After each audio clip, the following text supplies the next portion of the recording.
एक वक्त था कि इंसान सोचता था कि ज़मीन कायनात का मरकज़ है। सभी सूरज, चांद और सितारे इसके गिर्द घूमते हैं।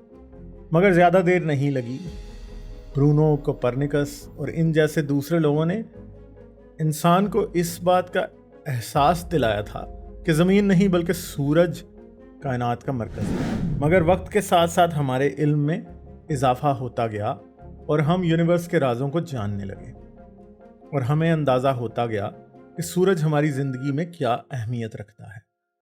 यही ज़िंदगी देने वाला है। जहाँ सूरज चमकता है वहाँ ज़िंदगी पनपती है। झरने बहते हैं, बारिश होती है, पानी मिलता है और लिक्विड वाटर ज़िंदगी की ज़मानत है। इसके बगैर ज़िंदगी नहीं हो सकती। आज हमारा दारोमदार फसलों पर है। जहाँ क्रॉप उगती है वहीं इंसान एंशिएंट टाइम से रहता आया है और फसल वहीं उगती है जहाँ लिक्विड वाटर होता है। ये सब सूरज का ही एहसान है। हिंदुस्तान और पाकिस्तान में सूरज 12 महीने चमकता है, इसलिए यहाँ 2 फसलें हो जाती हैं। मगर यूरोप के वो हिस्से जहाँ सूरज की रोशनी सर्दी में बहुत कम हो जाती है, सिर्फ साल में एक ही फसल उगाने के काबिल होते हैं। सूरज जिंदगी देने वाला है, मगर इसकी अपनी भी एक जिंदगी है और इसकी मौत भी एक दिन होगी। यह हमारा सूरज है। ये पिछले 4.7 बिलियन साल से हाइड्रोजन को हीलियम में बदल रहा है। यह अगले 5 बिलियन साल तक यही करता रहेगा। हाइड्रोजन को हीलियम में बदलने का प्रोसेस ही वो प्रोसेस है जिसकी वजह से सूरज रोशनी और हीट देता है। सूरज दरअसल एक बहुत ही बड़ा न्यूक्लियर रिएक्टर है। यह अपने कोर में हाइड्रोजन को हीलियम में बदल रहा है।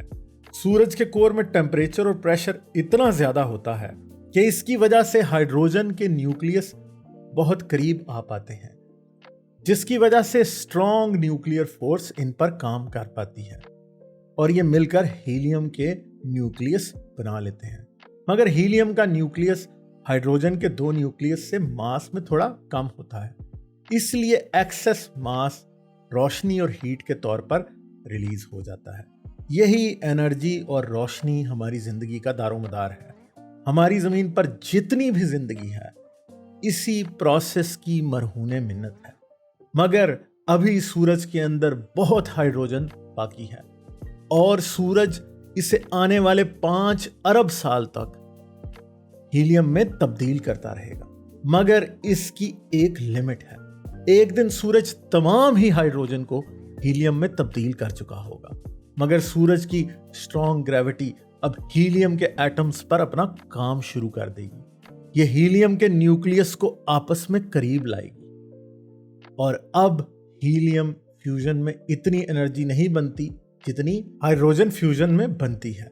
मगर हीलियम फ्यूजन के लिए सूरज का टेम्परेचर बढ़ जाएगा और ये हीलियम को कार्बन और ऑक्सीजन में तब्दील करने लगेगा। मगर हीलियम फ्यूजन का फेज बहुत ही छोटा होगा और ये सिर्फ 10 करोड़ साल ही में खत्म हो जाएगा। मगर इस दौरान सूरज का कोर सिकुड़ कर छोटा हो जाएगा और इसकी आउटर लेयर्स ठंडी होकर फैलने लगेंगी और सूरज एक रेड जायंट सितारा बन जाएगा। आउटर लेयर्स इतनी ज्यादा फैल जाएंगी कि अब मरकरी और वीनस सूरज के अंदर होंगे और सूरज की सरफेस जमीन के बहुत ही करीब आ चुकी होगी। मगर अब सूरज की आउटर लेयर्स इसकी ग्रेविटी से आजाद हो जाएंगी। इस तरह आहिस्ता आहिस्ता सूरज अपनी आउटर लेयर्स को खोता जाएगा।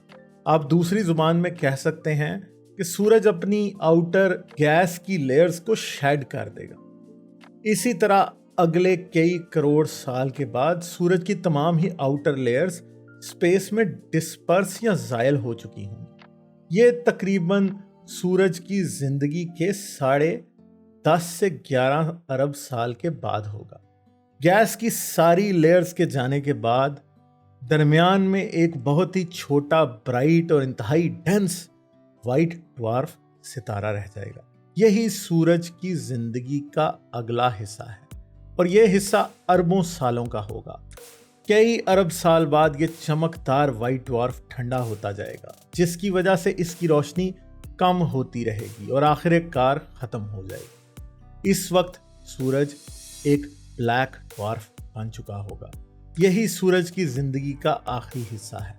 इसके बाद सूरज में कुछ तब्दील नहीं होगा।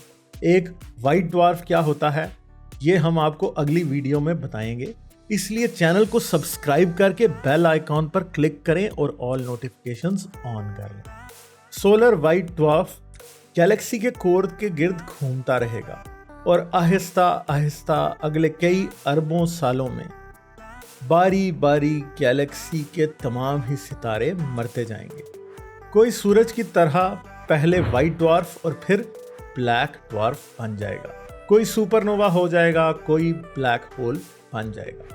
कई ट्रिलियन साल बाद अब यूनिवर्स में इतनी हाइड्रोजन ही नहीं रहेगी कि नए सितारे बन सकें। इस वक्त नए सितारे बनने बंद हो जाएंगे, मगर हमारा सूरज तब भी ब्लैक ड्वार्फ की शक्ल में मौजूद होगा और कायनात की बढ़ती उम्र के साथ ये एक ब्लैक ड्वार्फ की शक्ल ही में रहेगा। यहाँ से आगे इसके साथ क्या होगा ये सब साइंटिफिक हाइपोथेसिस के ज़िम्मे में आता है, मगर शायद कायनात की इवेंचुअल डेथ से पहले हमारा सूरज एक बहुत लंबे अरसे तक ऐसी ही हालत में रहेगा। फिर शायद जब मैटर खुद नथिंगनेस में वापस जाएगा तो तब ये ब्लैक ड्वार्फ भी ख़त्म हो जाएगा, मगर हतमी तौर पर कुछ भी कहना मुमकिन नहीं है। जाने से पहले वीडियो को लाइक और शेयर जरूर करें और अगर आपने अभी तक सब्सक्राइब नहीं किया तो सब्सक्राइब करके घंटी का बटन दबाना ना भूलें। इसके साथ साथ आप साइंस कहानी को पेट्रियन पर भी सपोर्ट कर सकते हैं। पेट्रियन का लिंक इस वीडियो की डिस्क्रिप्शन में मौजूद है।